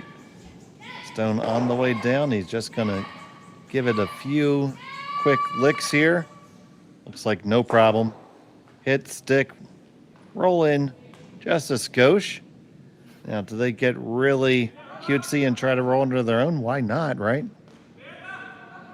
Well, you have to sit. You have to count. Yeah. You got to sit 2. Because even if you roll, you're under the tee line, so they're still going to have choice of hit or draw.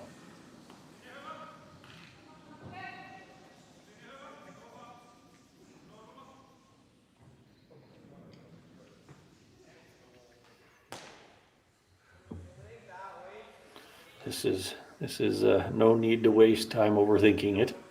Hit yellow thing. Throw some ketchup at the mustard.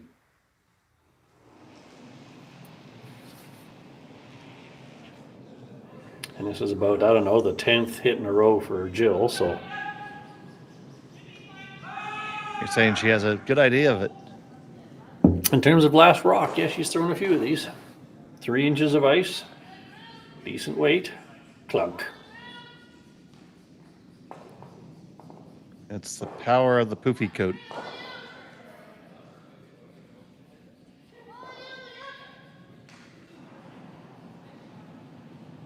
Her last in the 6th.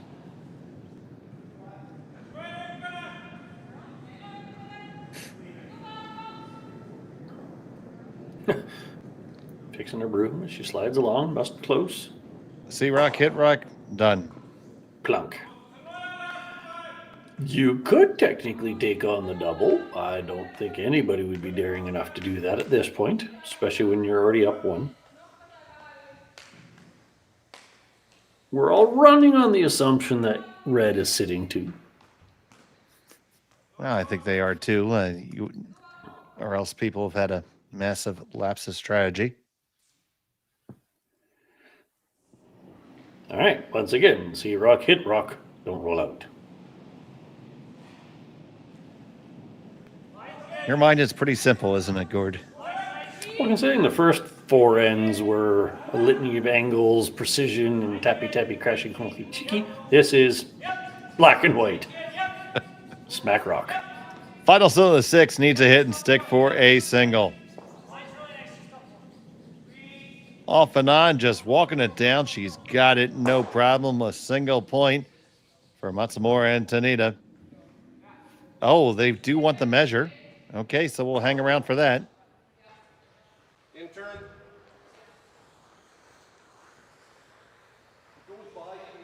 So we're going to have a measure here. Might as well. You never know if the rings or the pin are ever so slightly off. So it turns out they have 2 different micrometers here. This is the CCS one with the big TV numbers on it. It's almost like Connor could zoom in on it or something. Probably not at the overhead. Well, he can, but I don't think that camera does at that particular moment.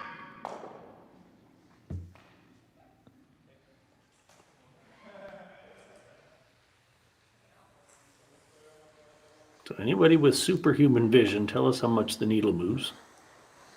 It moved that much. Brilliant. Just need to move a little bit more. Oh, that's like half the rock. Yeah, read all day.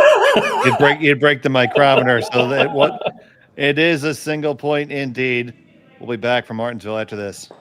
Developed over a decade in collaboration with the finest ice makers this side of the Atlantic, the Pebblehead PB5 is nothing short of a triumph of sophistication and craftsmanship. Weighing less than half its lumbering copper predecessors, yet boasting tenfold their durability, the PB5 delivers perfect, consistent ice, time after time. The PB5 by Pebbleheads.com, the apex of ice-making ingenuity for the roaring game of curling.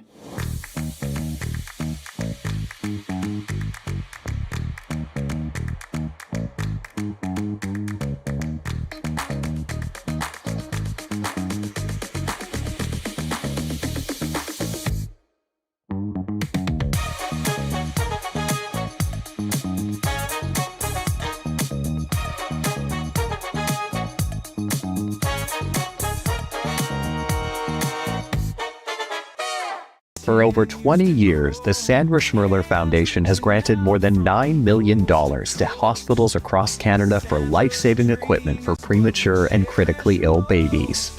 In the past 4 years alone, $4 million has been granted thanks to the curling community's incredible generosity.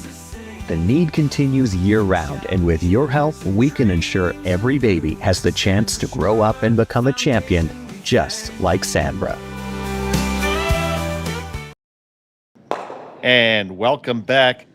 And we are going back on the power play here It's power play time for the Springers.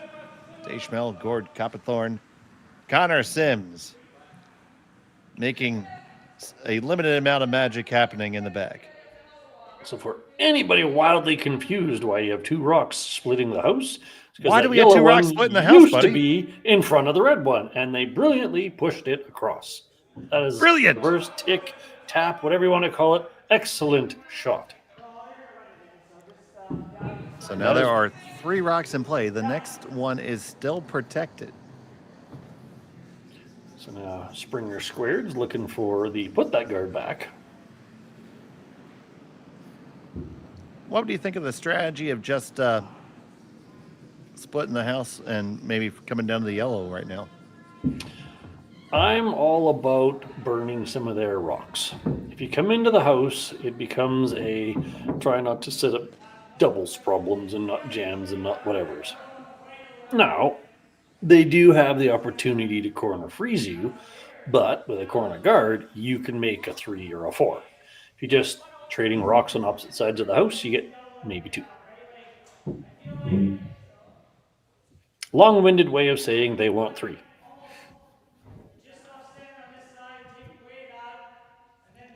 So at the end of the end, backed myself in the corner in that one. They want ice cream and not carrots. Exactly. Nobody wants veggies on a Saturday afternoon. Now, this is what we call the chop shot, trying to cut that path off, preferably being shot. The kicker is you don't want to be short and make more guards out of it. So you're doing everything like you were going to corner freeze, but you're stopping short of it, but still shot. Yeah, corner frozen is fine. A foot short of it's fine. Got to be in the house. So something like that. That is a brilliant chop shot. So now that guard's kind of hurting them. And there we are. It is a super crazy awesome power play. Congratulations, Connor. You found the magic box. Now, can they come around the guard on the other side and push that yellow one back out? I don't know what the curl that far out is, but that is something you can do here. You can also curl underneath of that yellow one. Corner freezing it back is kind of a waste of a rock because you're not likely going to be shot, and anything hittable just jams on the red one.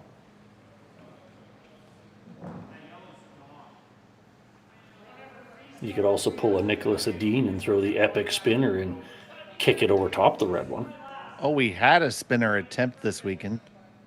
Didn't work. I suspect Adine is the only one to have succeeded at it so far. I think I saw Brad throw one. Jacobs. And pull it off. Oh, nice.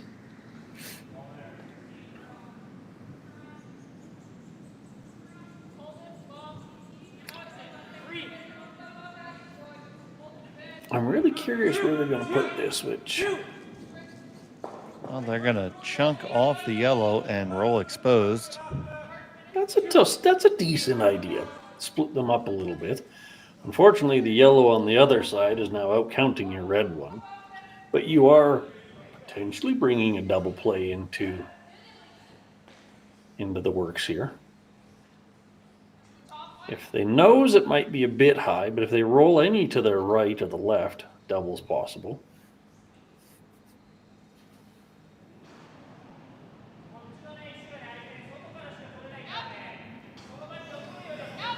If I'm, I was just gonna say, if I'm yellow, if I'm Matsumura and Tanida, I'm looking to roll this way over by the other yellow one.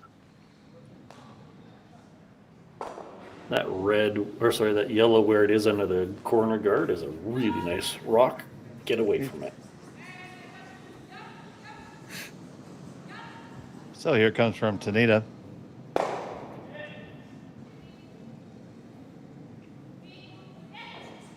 He gallops up to chase it.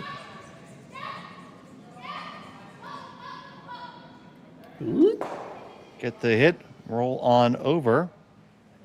They are split even across that level. And line 1, 2, 3. It may have rolled far enough. That's really flat to get to that other yellow one.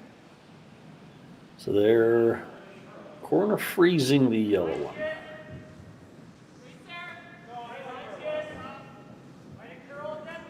Not a bad plan. It's a decent way to create a 2 again. Corner freeze and not a lot of recourse to be had.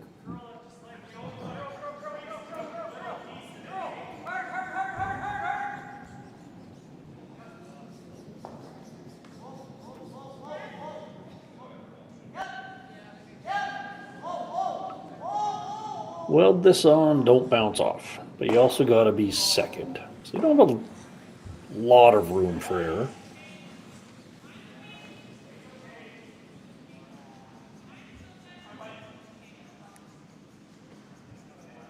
Got to be close. Yeah, Springer on it now. Springer the other. Curling a bit too much. It's going to be close.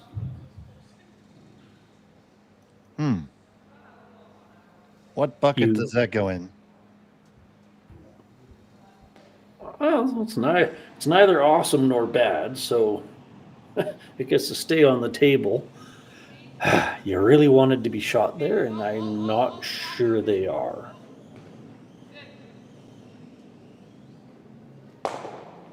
So 2 rocks each left. They could throw a center guard. They could throw a draw underneath of all of those. Like if they put it on the sea of coast, that's also well, that might be a little too close to a triple. That'd be a really nasty hard triple to throw. Right now, I'd be kind of afraid of the hit and roll back under everything. Now, Springer does a flat roll. Maybe they don't move the yellow, but if they're underneath of it all, that's kind of problem. So even throwing a draw back there doesn't change that outcome. Tap your own's not ideal, but it's not terrible. You could throw a guard.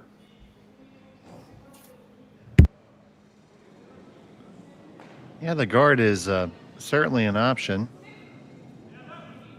A couple other things you could do there for sure. You have to feel good line 2, though, at the moment. There's also an interesting opportunity if you wanted to just bounce off the red. Kind of a unnecessary risk, but you could basically play a split on that red, push it a little bit higher, definitely not be second, and roll into the 4-foot. Unnecessarily difficult. I'm throwing something down the middle. Guard, short tap, draw behind your own.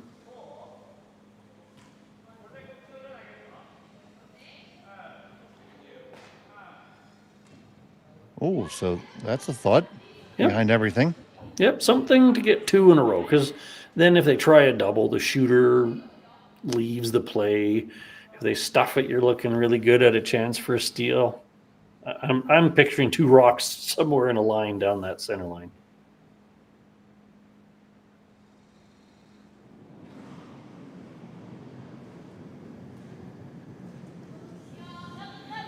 You don't see the draw under your own in the 4-foot too often, but hey, it can be a powerful tool. I'll tell you what, though, it's a shot that's, since it's seldom called, it's often not made when called. Audible. As if I just brought that into reality.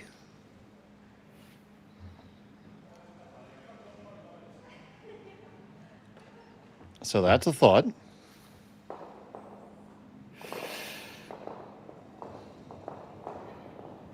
Play a double off your own. You would be sitting 2.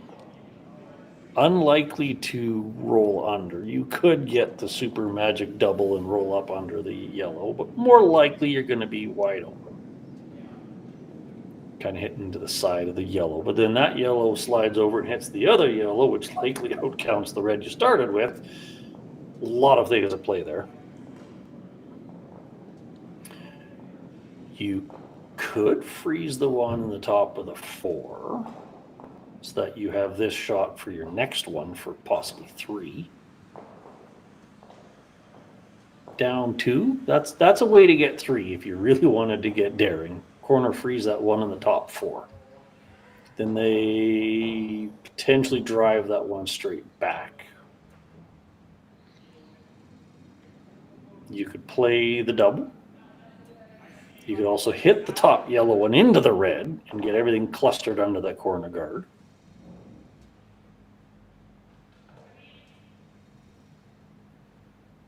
None of them are easy, though. Yeah, they're still trying to decide exactly what they want to do here. We see a game coming off the ice. That's imminent coming off the ice.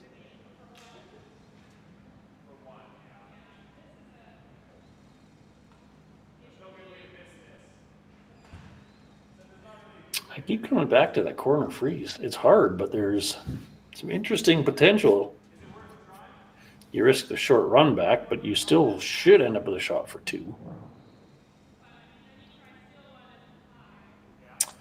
I also don't mind hitting the top yellow and rolling way over into the red-yellow pair. You might end up sitting 3 reds under that guard. So we're going to have a mound visit, and let's get you caught up on those other games right now. And we saw Eminem walk off the ice, and she was walking off as the victor over Remeshlo and Dirksen. 7-2 was the final. We already covered that game that was over relatively quickly. And in a absolute barn burner, it was 9-8 for Nancy Martin and Steve Laycock. Look at that big 5-ender in the 6 for Martin and Laycock.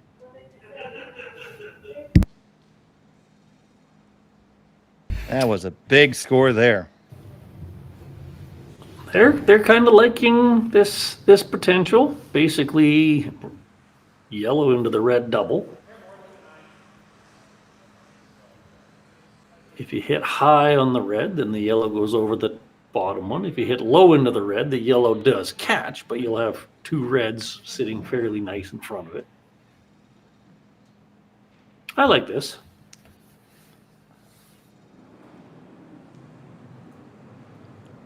So Garret sends it on its way.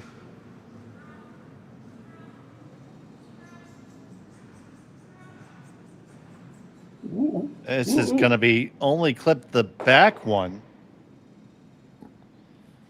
Muy interesante. I think that doesn't go in the best bucket there, buddy. You took out shot rock, but that was the only plus. That was your best Marvin. Throw it back. That was your best Marvin the Martian sound right there. My Iridium 232 Super Duper Space Modulator. Misfired. Well, that was better than flashing everything, but it didn't really turn this into a super duper awesome power play. No, it's going to be one of those moderately unsatisfying ones. I don't know if it's going to be moderately unsatisfying. This might be give up a steal unsatisfying. They're looking to put this basically right back where it was. Bite the button under your own.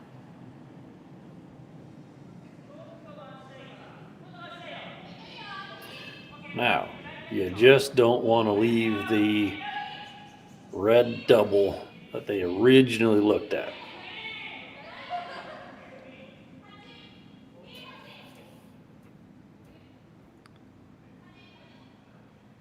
It's a little toasty. This one is quite toasty. Going to the coasty. All right, well, who's second shot?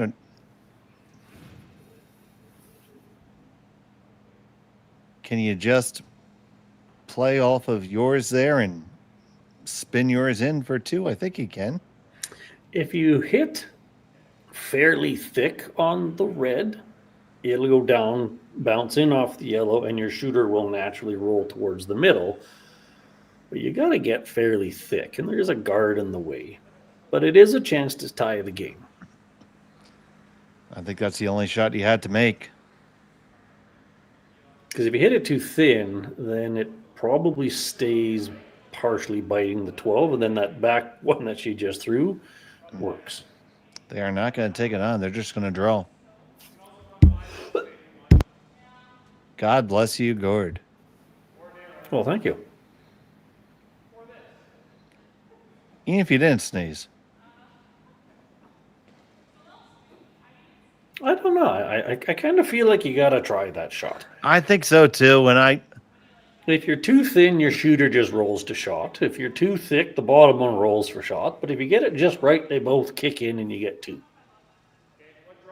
It's a lot easier to steal 1 than 2. And you only have to do it once. If you only score 1, you got to steal.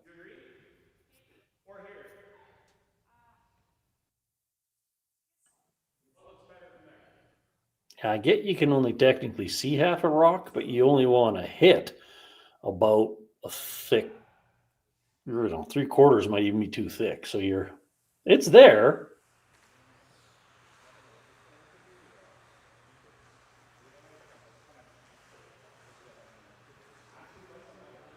He's coming down to sweep, which makes me think they're throwing a draw.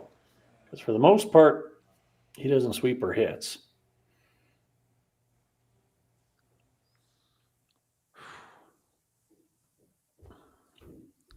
Draw for 1, be down 1.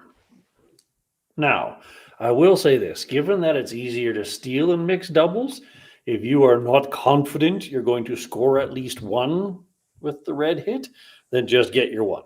You don't need unnecessary risk. If this was 4-man, you would be playing the shot for 2 all day long. Final stone, the 7th end.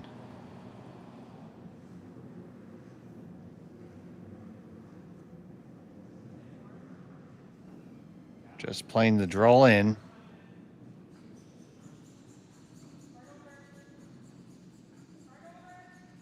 Or are they trying to walk over and get cute here? You got to have enough weight, or else this isn't even cute at all. It's oh no, and that's a steal of probably just 1. Probably measurable for at least just 1. It's the 1 for sure. If it's 2. You kind of feel like she wasn't committed to that shot, and maybe they should have just went for the draw. But that wasn't nearly the right weight for that call. No, that was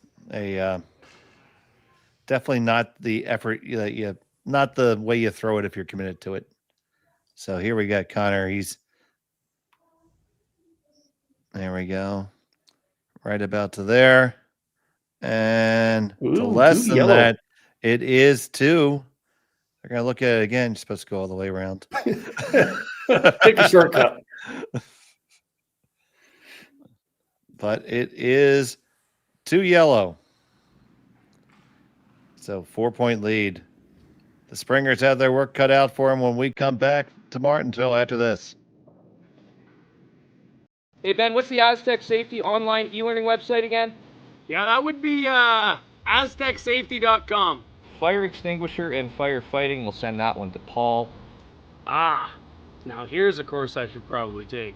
Conflict resolution. Power line safety. Yeah, I thought it might help me with my line calls. Did you know this Aztec website has over 100 safety courses? Jeez. Aztec Safety online course. Ground disturbance. Could have used that a few seconds ago.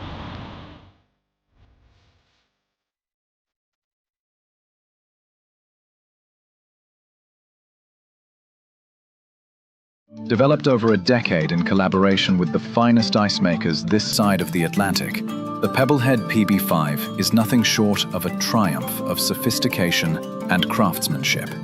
Weighing less than half its lumbering copper predecessors, yet boasting tenfold their durability, The PB5 delivers perfect, consistent ice, time after time. The PB5 by pebbleheads.com, the apex of ice-making ingenuity for the roaring game of curling. Welcome back to Martensville. It's the 8th end, and it's the Springers down by 4 after giving up a disastrous steal of 2 on their power play. Yeah, that was just really felt like they couldn't picture it, so they should have just settled for the easy one and kept in a tight match. But that's again in the past, so now you need to do everything you can to get a whole bunch of rocks in the forefoot. I would say the first shot by Matsumura and Tanida was really quite sly. They've gone in and pushed the red one well out of the forefoot.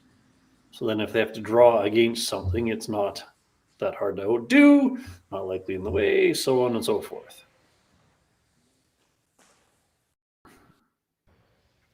Good freeze, very good freeze.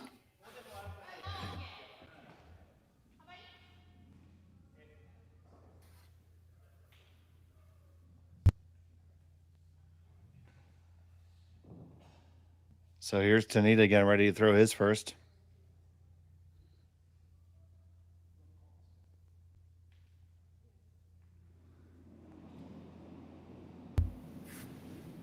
You could play just a straight freeze. You could look to jiggle things around a bit. They're in such a driver's seat right here. You just need good angles. Driver's seat for sure. I would love to see them break up that yellow-red pair. You only need a few inches, but you need to pop them apart. Or guard it. Oh. Bad Now, bucket. That doesn't smell give up 4, but that was a subtle oops. So if red gets a little bit to the high side, you could actually set up clip the red yellow pair on the way by, and the bottom yellow one might scooch over top of the back red one, and good things can happen. For those of you who are interested, if this score holds, there will be 2 tiebreakers required, so there will be draws coming up for the late night.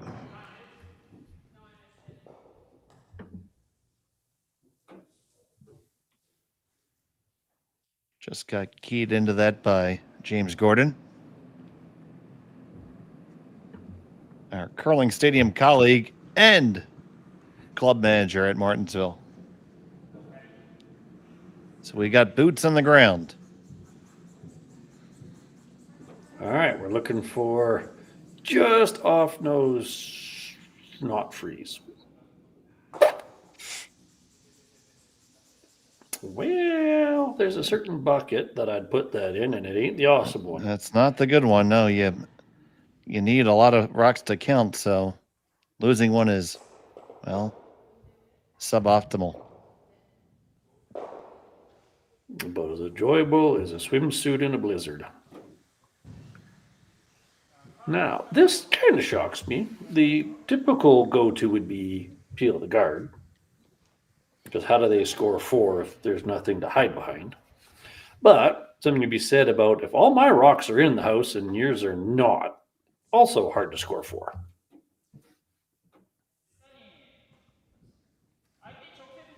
They have 6 rocks to play with, and they accidentally put their own in the back. So conventional thinking would be figure out a way to get rid of 2 more reds. What would you throw here, Dave? Yeah, I mean, make red go away. Red bad. So find some way to do that. I mean, if you lock onto it, that helps. Could throw a run back. Worst case scenario, there's no guards in the way. Yeah, the guard. Yeah, and they can't afford to put one back up at this point. Oh. But anyways, more yellow in the forefoot is also tough to deal with. Because in all likelihood, that one in the back 8 is going to have to find a way to count.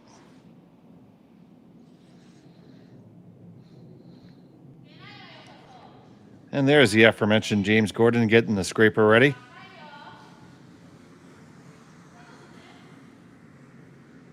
As we are the last game on the ice.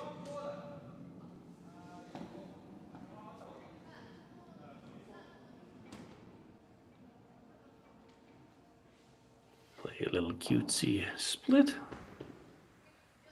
Little corner freeze nudge.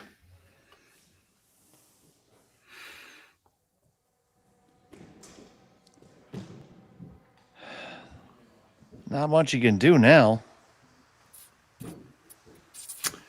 Yeah, that back red one's far enough back. Again, kudos to the first shot that pushed that red one back that far.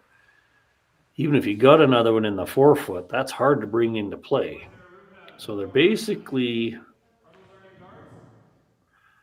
I was actually wondering if you could play hack to put the second yellow out of play, but end up basically frozen on almost the nose of that highest yellow in the house, so that it's kind of aimed at the two in the forefoot. How's that for a complicated scenario? It sounds at least plausible. That's what I would probably do. Just try to get almost a nose with hack. Pop that one yellow into that, at least the 12-foot. Aim yourself at the one in the house, and hopefully the angles are right. The biggest problem with this plan is the other team gets to throw stones also. Yes. That's where take that same thing, a little bit heavier, and stay frozen on the yellow one was kind of the idealistic picture I was painting. Matsumura there looking on the one side, and Tanida said, Red Rock, C, hit. Yeah, I'd be hitting that top red one. Nothing complicated about that. One less red in play, and you will be sitting 2, 3, 4, 5, 4, 6, 4, 6. There you go.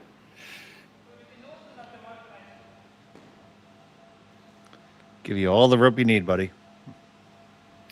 Technically, you could play that yellow-red doubly thing in the forefoot, but highly unnecessary. And that cuts them down to 3 visits remaining.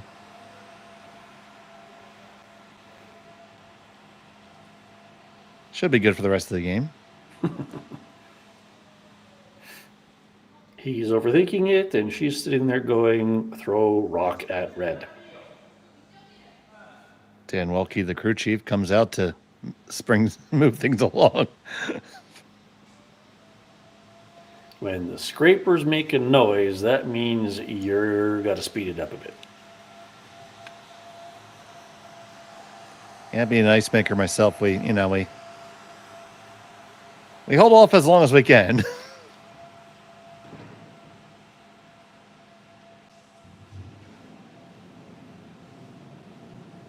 He sees the rock. And he hits the rock. Does he get the one in the back as a bonus? Yes, he does. And that will make the math not math. And that is going to be a victory for Matsumura and Tanida. Make the final score 8-4. They improved to 2-2. The Springers fall to 2-2. Gord, your thoughts? It was a tug of war to start. Nobody capitalized on the opportunities, and then all of a sudden the Springers stopped making nice shots. They made half shots, and Matsumura Tanida basically just said, ours.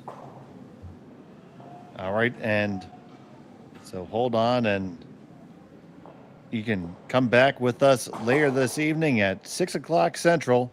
Just an hour from now, we'll have Walczek and Augustinak versus Koana and Aoki. Well, I'll be joined by Jim Nix for that draw. Tune in just to hear us try to pronounce the names. So for right now, for Gord Coppathorne and Connor Sins, I'm Dave Schmel. Good day from Martensville. Live curling rocks. And this November, the best in the world are coming to Tahoe. Get your seats now at gsoctickets.com. But hurry, early bird pricing ends soon. Hey guys, what can I get started for you today? Bananas away, regular? And I'll have the Rip Berry, but can I get vanilla oat milk? And I'll add spinach and ginger. And can I substitute the raspberries for strawberries? Also add the chia and hemp seed, and definitely have the power booster and the collagen booster. And can I get that blended twice? Wow. For Alicia, Custom Chaos? One of a kind. You're one of a kind. Booster juice, freshly made, your way.